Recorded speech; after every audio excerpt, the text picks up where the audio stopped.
Dando continuidade à nossa discussão sobre as origens do escoamento turbulento, nessa aula iremos apresentar qual é o papel do gradiente de pressão ao qual um determinado escoamento pode estar sujeito na transição entre o escoamento em regime laminar e o escoamento em regime turbulento. Mas antes de mais nada, devemos apresentar algumas relações úteis envolvendo números complexos, como por exemplo um número complexo z, que é escrito a partir da sua parte real, zr, z com subscrito r, mais a unidade imaginária i, que é a raiz quadrada de menos 1, multiplicado pela parte imaginária desse número complexo z, ou seja, o z com subscrito i. Nós temos então que o conjugado desse número complexo, para o qual utilizaremos essa notação aqui, z com uma barra em cima, é igual à parte real fica inalterada, continua sendo zr, menos i vezes zi. Ou seja, basicamente, para se obter o conjugado de um número complexo, se troca o sinal da parte imaginária, o que é equivalente, se pensarmos no plano dos números complexos, a uma reflexão em torno do eixo das partes reais dos números complexos. Nós temos então que algumas relações que serão úteis daqui para frente. A primeira delas, se nós tivermos uma razão entre dois números complexos z e w e quisermos o conjugado dessa razão entre os dois números complexos, nós podemos de maneira equivalente escrever essa expressão como sendo a razão entre o conjugado de z e o conjugado de w. De maneira equivalente, para o caso de um produto de dois números complexos, para o caso de um z vezes w, e nós quisermos o conjugado desse produto entre dois números complexos, basicamente precisamos tomar o produto entre o conjugado de z e o conjugado de w. Agora considerem uma função f que tem um valor complexo, ela tem uma parte real e uma parte imaginária de maneira geral. Imagine que queiramos saber o que acontece quando nós tivermos a derivada dessa função que tem um valor complexo, o que acontece quando tentamos tirar o conjugado dessa função, dessa derivada dessa função. Muito bem, para isso vamos abrir aqui, nós temos que a parte real da função, que é uma função de uma variável independente x qualquer, mas nós temos aqui a derivada dessa função, mais a parte imaginária, que é aí a derivada da parte imaginária dessa função, derivada em relação a essa variável independente x, e nós queremos saber qual é o conjugado dessa expressão. O que basicamente é igual a derivada da parte real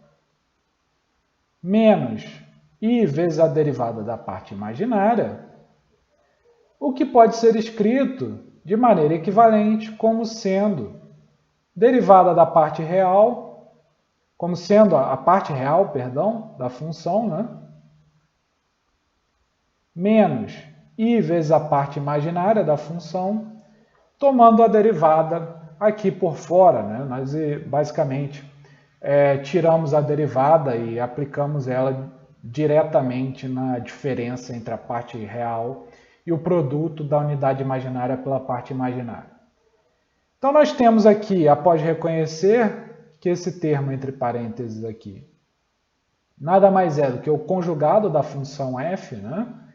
nós temos então que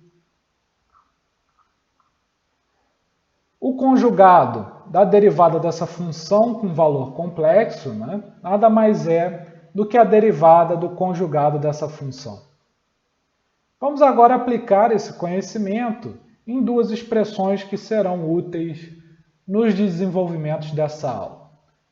A primeira delas é o conjugado de f vezes a derivada segunda desse mesmo f. Utilizando a regra do produto de derivações, de derivadas, nós podemos escrever de maneira equivalente esse cara como sendo o conjugado de f vezes a derivada de f em relação a uma variável independente x, Tudo isso tomando a derivada desse produto entre esses dois termos, né? Menos a derivada do conjugado de f vezes a derivada de f. O que, utilizando essa expressão aqui que havíamos acabado de obter, pode ser reescrito de uma outra maneira, como sendo igual a conjugado de f vezes a derivada de f, a derivada desse produto, então, sendo tomada, né? Menos o conjugado de f', né? O conjugado da derivada de f, vezes a derivada de f. Passando agora para outra expressão, que será necessária mais à frente, que nos diz o produto dessa função f pelo conjugado da derivada segunda dessa mesma função f, o que pode ser escrito de maneira equivalente como f vezes o conjugado de f', tomando a derivada, né, desse conjugado de f', o que, após utilizar novamente a regra do produto, né, a regra do produto para derivadas, nós podemos escrever de maneira equivalente como sendo f vezes o conjugado de f', tomando a derivada desse produto, né, menos f' vezes o conjugado de f'. Vamos agora tomar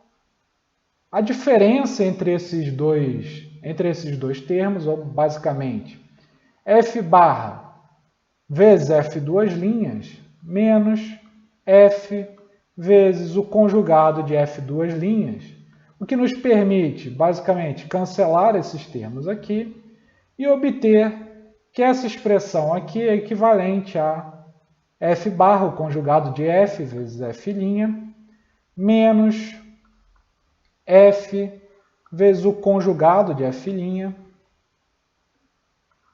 tudo isso derivado em relação a uma variável independente x. Concentrando então a discussão na equação de Rayleigh, que já havíamos obtido anteriormente utilizando a teoria da estabilidade linear, tal qual aplicada a escoamentos em que os efeitos viscosos podem ser desprezados, né?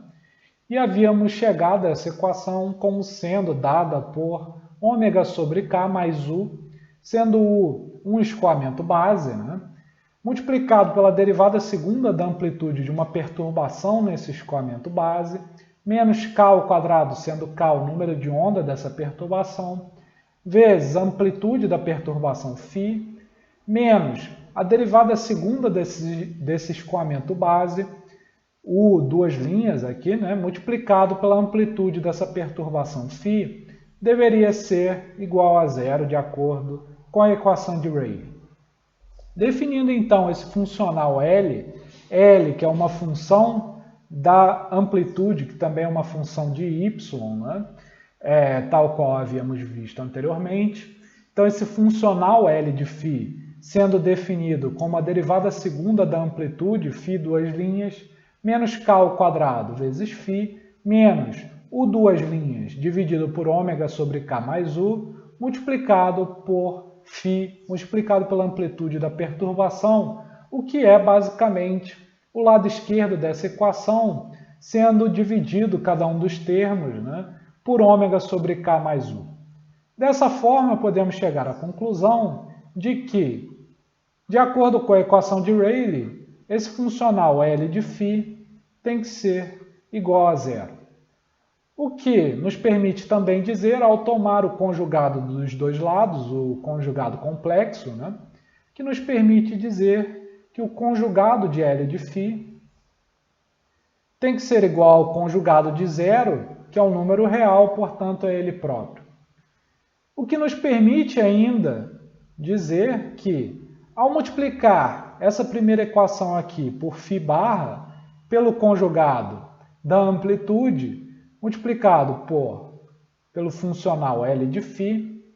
eu vou obter o mesmo resultado que se eu multiplicar por φ essa equação aqui, e portanto o conjugado do funcional, né? Se eu multiplicar por φ o conjugado do funcional L de φ,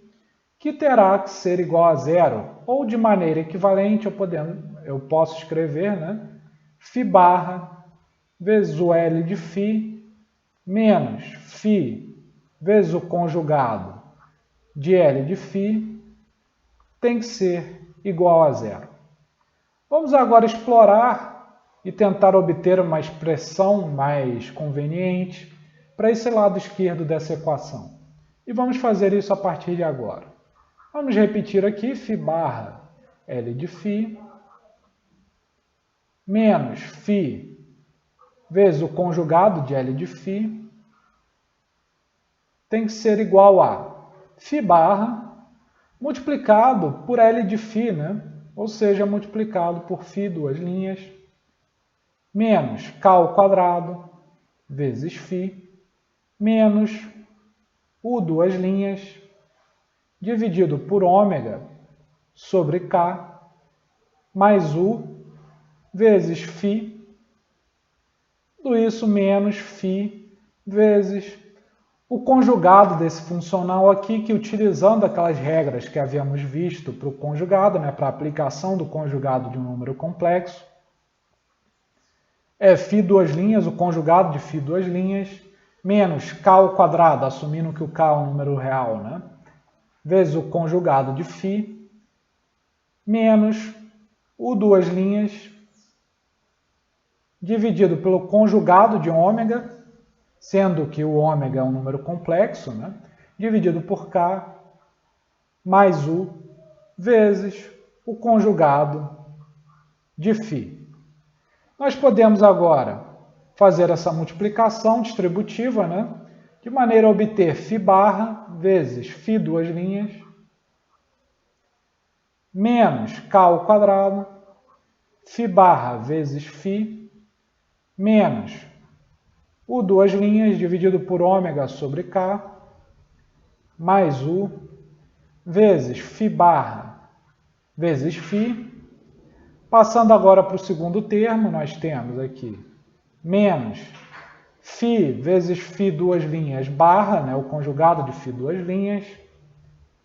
mais k ao quadrado, φ barra vezes φ, mais u duas linhas dividido pelo conjugado de ômega, dividido por k, mais u, multiplicado por φ barra, o conjugado de φ, né, multiplicado por φ. Nós podemos agora, então, cancelar esses dois termos aqui, que são iguais em módulo e têm sinais contrários, né, e podemos utilizar uma das relações que havíamos visto anteriormente para escrever a diferença entre esses dois termos aqui como sendo igual a derivada desse cara aqui, basicamente, derivada de φ barra vezes φ' menos φ vezes o conjugado de φ', derivada da diferença entre esses dois termos, né, somado com, entre chaves aqui, 1 sobre, aqui é conveniente escrever ômega sobre k, mais o conjugado, que é equivalente a esse termo aqui, né, menos ômega sobre k, mais o 1 sobre, né, multiplicado pela derivada segunda de u, multiplicado pelo conjugado de φ vezes φ. Nós temos então que essa expressão, ela nada mais é do que igual a, repetindo o primeiro termo, né, φ barra φ' menos φ vezes φ' barra, derivada, né? Nós podemos agora fazer um MMC aqui. No denominador, nós ficamos com o módulo desse número complexo, ômega sobre k mais u,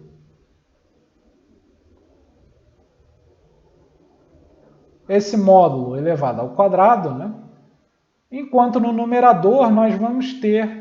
a diferença entre ômega sobre k mais u e o seu conjugado, que basicamente vai ser 2 vezes i vezes a sua parte imaginária, que é ômega i sobre k.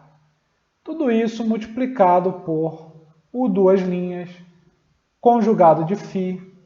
vezes o próprio φ. E é a partir dessa expressão agora que vamos terminar o desenvolvimento e ver qual é o efeito do gradiente de pressão. Estabelecendo agora condições de contorno típicas para a equação de Rayleigh, nós temos que em 2 pontos, em y igual a ou y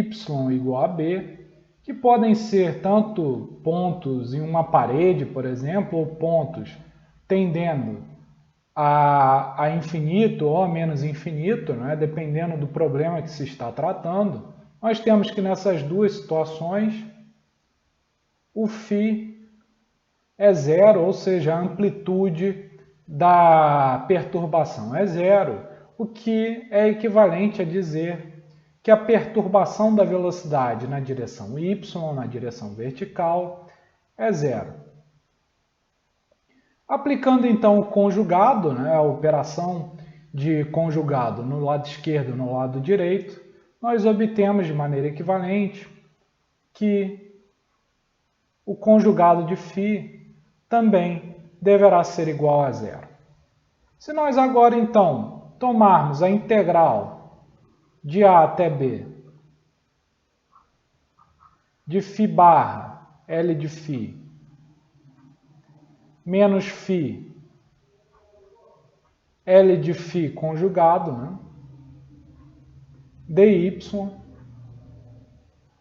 isso aqui vai ser igual a esse termo aqui dentro do parêntese, né, avaliado em y igual a em y igual a b, né, a diferença entre avaliado em y igual a b e avaliado em y igual a a, somado com a integral de a até b de 2 vezes i vezes ômega i dividido por k, multiplicado por, no denominador, ômega sobre k, mais u elevado ao quadrado, o módulo desse número complexo, né, elevado ao quadrado, vezes a derivada segunda de u, vezes φ barra vezes φ, nada mais é do que o módulo da amplitude, né, o módulo desse possivelmente número complexo, a amplitude da perturbação, dy. E a partir daqui também podemos reconhecer que como esse integrando aqui é nulo, isso quer dizer que essa integral tem que ser igual a zero. Nós podemos agora reconhecer que, de acordo com as nossas condições de contorno, em y igual a b ou em y igual a a, nós vamos ter que ou o φ barra ou o φ vão ser zero e, portanto, esse primeiro termo aqui é identicamente nulo, né? Nós podemos, então, cancelá-lo. E essa expressão, essa integral aqui, nada mais dá do que integral de a até b de 2i ômega i sobre k, multiplicado por, no denominador, ômega sobre k, mais o módulo ao quadrado, né, desse número complexo, vezes a derivada segunda de u, vezes φ barra, vezes φ, que pode ser escrito de maneira equivalente, tirando esse cara aqui dessa integral, né, como 2i ômega i dividido por k, vezes a integral de a até b da derivada segunda de u, né, do escoamento base, né, ômega sobre k, mais o módulo ao quadrado, né, vezes o módulo de φ também elevado ao quadrado, dy, que deverá ser igual a zero. Só há duas possibilidades, né? Só há duas possibilidades disso acontecer.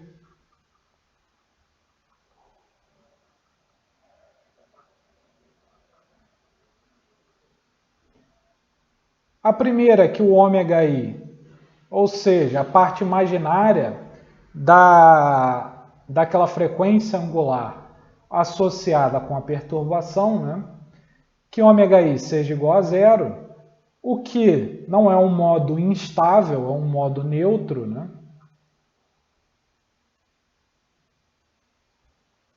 A segunda possibilidade sendo que essa integral de A até B de U duas linhas sobre um módulo de ômega sobre K mais U elevado ao quadrado vezes φ barra vezes φ dy seja igual a zero. E essa possibilidade só acontecerá se nós reconhecermos que esse denominador aqui é estritamente positivo,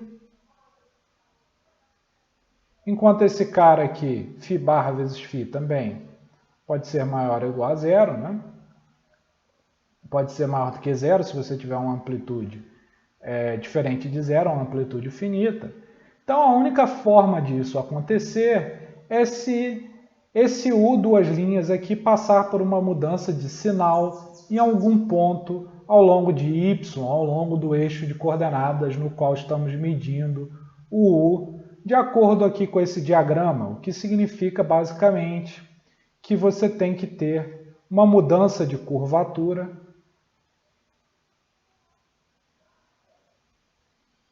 nesse seu perfil, sendo que você vai ter aqui nesse caso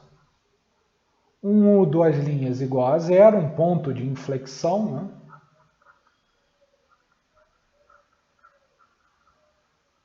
Um ponto de inflexão, enquanto aqui, abaixo desse ponto de inflexão, para esse caso, nós temos U duas linhas positivo, enquanto acima nós temos U duas linhas negativo, uma vez que para cima nós temos que o U', né, a inclinação em relação a y, ao eixo y, está diminuindo, enquanto abaixo do ponto de inflexão essa inclinação em relação ao eixo y está aumentando. E essa conclusão de fato nos diz que é uma condição necessária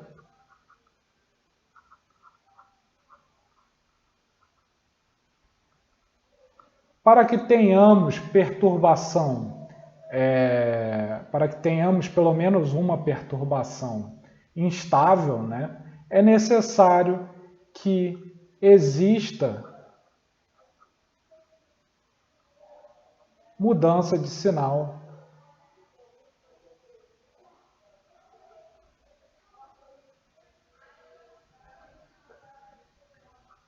de U duas linhas, o que está geralmente associado com a presença de ponto de inflexão.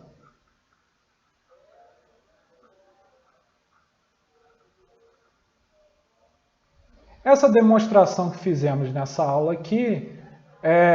apenas diz que é uma condição necessária, mas há, de fato, em um artigo de Walter Tolmien, que mostra que, na realidade, é uma condição suficiente. E nós vamos falar um pouco mais sobre isso daqui a pouco. Vamos agora explorar, no caso da camada limite, a consequência daquela conclusão a que acabamos de chegar sobre a relação entre a existência de um ponto de inflexão e a instabilidade desse escoamento base no qual nós observamos esse ponto de inflexão. Para tanto, considere esses três perfis de velocidade aqui que podem ocorrer na interação viscosa entre um escoamento incidente e uma parede sólida, e considere também como referência esse sistema de coordenadas x, y. Vamos começar a discussão olhando para esse perfil mais à esquerda, em que não vemos nenhuma mudança de curvatura. De fato, nós temos aqui que consistentemente esse perfil de velocidade, que pode ser pensado como escoamento base, né, tem uma derivada segunda em relação a y menor do que zero. Nesse perfil de velocidade do meio aqui, algo semelhante acontece, né, para a maior parte do perfil de velocidade. Nós temos a derivada segunda desse perfil de velocidade menor do que zero, exceção feita à parede, em que nós vemos aqui que o perfil de velocidade pode muito bem ser aproximado, pode ser aproximado muito proximamente por uma reta que tem uma curvatura igual a zero, né? Então nós temos um ponto de inflexão, na parede, né? Para esse caso. E agora nós vemos esse perfil mais à direita, em que nós temos sim uma mudança de curvatura. Nós temos aqui um ponto de inflexão, em que a curvatura muda, a curvatura do perfil de velocidade muda. Acima desse ponto de inflexão, nós temos então uma derivada segunda menor do que zero, e abaixo nós temos uma derivada maior do que zero. De acordo com aquela discussão que tivemos anteriormente, esse perfil mais à direita seria aquele que de fato produziria uma instabilidade de acordo com a equação de Rayleigh, né? Uma instabilidade mesmo em um escoamento não viscoso, não é? Vamos ver então a que situação diferente, pelo menos relacionada ao gradiente de pressão, cada um desses perfis se refere. Para tanto, vamos pegar aqui a equação de camada limite, da quantidade de movimento linear da camada limite, né? E vamos avaliá-la na parede. Na parede nós temos a condição de não deslizamento, portanto, esse primeiro termo é nulo. Nós temos também a condição de parede impermeável, esse segundo termo então também é nulo. Nós temos que essa pressão aqui, essa derivada parcial da pressão, na realidade é uma derivada ordinária, e nós podemos então, a partir disso, escrever de maneira equivalente que na parede a viscosidade cinemática vezes a derivada segunda da velocidade, da componente horizontal do vetor velocidade, em relação a y, avaliado na parede, avaliado em y igual a zero, tem que ser igual a 1 sobre ρ vezes o gradiente de pressão ao longo de x, ao longo da posição da coordenada horizontal. Nós vemos então que, para esse caso aqui, para esse primeiro perfil, em que o perfil de velocidade tem uma derivada segunda sempre menor do que zero, para esse caso, de acordo com essa equação aqui, nós temos que ter, uma vez que a derivada segunda na parede do perfil de velocidades e o gradiente de pressão na parede tem o mesmo sinal, uma vez que isso daqui também será válido na parede, né? Nós temos então também que o gradiente de pressão, nesse caso aqui, ele também será menor do que zero, o que quer dizer que a pressão a montante é maior do que a pressão a jusante nesse caso. Esse perfil aqui do meio, né, que parece ser intermediário entre os outros dois perfis nos extremos, né, para esse caso aqui nós temos que na parede nós temos um ponto de inflexão, ou seja, que a derivada segunda de u da componente horizontal do vetor velocidade, ela, avaliada na parede, ela é igual a zero. Portanto, podemos dizer o mesmo sobre o gradiente de pressão. O gradiente de pressão será zero. Portanto, esse perfil aqui é associado com aquele perfil da solução de Blasius, né, da solução da camada limite em uma placa plana.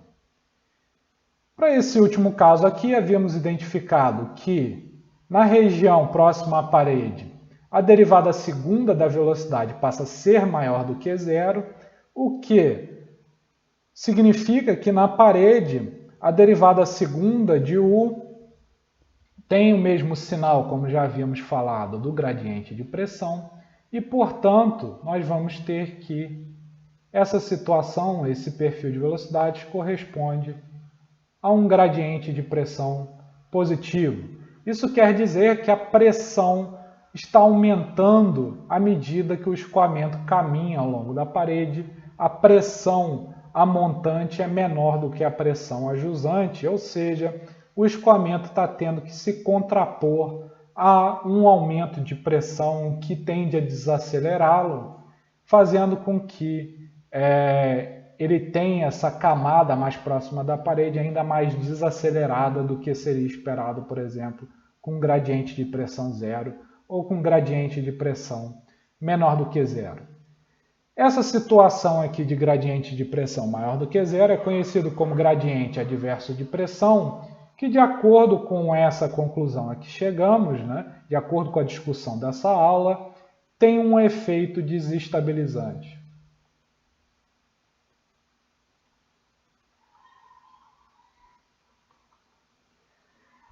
E essa conclusão, na realidade, leva a alguns desenvolvimentos tecnológicos, como, por exemplo, a série Laminar Flow Airfoils da NASA, a série de aerofólios de escoamento laminar que a NASA desenvolveu, que basicamente, se você pensar em um aerofólio comum, muitas das vezes o gradiente de pressão, na realidade o mínimo de pressão, que é o ponto em que você pode ter com certeza esse tipo de escoamento aqui, esse tipo de perfil de velocidade com um ponto de inflexão, da mesma maneira que esse perfil aqui mais à direita. Em um aerofólio comum, esse ponto está bem próximo aqui do bordo de ataque, geralmente. Então, o que a NASA fez foi basicamente puxar esse ponto o mais para trás possível, fazendo com que o dorso desse aerofólio seja o mais suave e prolongando a região em que você tem ele com uma derivada positiva, aqui, se você pensar em uma função que define esse dorso do aerofólio, define essa parte superior do aerofólio, você puxa esse ponto de máximo valor dessa função que define essa parte de cima, o máximo possível para trás, o máximo possível para próximo do bordo de fuga desse aerofólio, dessa forma puxando também o ponto de transição mais à frente, apesar dele não coincidir com mais para a parte de trás, mais para próximo do bordo de fuga, apesar dele não exatamente coincidir com o ponto de instabilidade, esse ponto crítico, esse ponto em que você tem instabilidade hidrodinâmica, mas no mínimo você tem que esse ponto de instabilidade, o ponto de transição está sempre à frente desse ponto de instabilidade. Então você garante que no mínimo terá toda essa região aqui com o escoamento laminar, desde que outras condições sejam satisfeitas, e isso tem um efeito enorme sobre o arrasto desse tipo de aerofólio, e esse tipo de aerofólio é muito usado, por exemplo, em planadores. No entanto, essa discussão também nos leva a uma conclusão estranha. Que conclusão estranha é essa? De que, por exemplo, esse caso aqui, com um gradiente favorável de pressão, ou seja, a pressão ajudando o escoamento a se acelerar, você nunca teria transição, nunca teria uma instabilidade que então desencadearia a transição laminar turbulenta. De acordo com essa teoria que desconsidera a viscosidade, desconsidera os efeitos viscosos, de fato isso é verdade, como havíamos falado, essa condição de existência de um ponto de inflexão é uma condição suficiente para a instabilidade do seu escoamento, não só é uma condição necessária, mas é suficiente para que você tenha. Então, apesar dessa... então você não tem a previsão de transição à turbulência, de instabilidade e, consequentemente, transição à turbulência. Para esse caso aqui, quando você considera apenas a equação de Rayleigh, apenas a teoria de estabilidade para fluidos perfeitos, não viscosos, no entanto, na prática a gente vê que mesmo esses perfis, apesar de eles serem mais estáveis do que esse perfil que está sob o gradiente adverso de pressão, mesmo esses dois perfis aqui, na realidade, transicionam a partir de um certo ponto, eles transicionam também do regime laminar para o regime turbulento, e para prever essa transição nesse caso, nós precisamos considerar a equação de Orr-Sommerfeld, considerar os efeitos viscosos, né?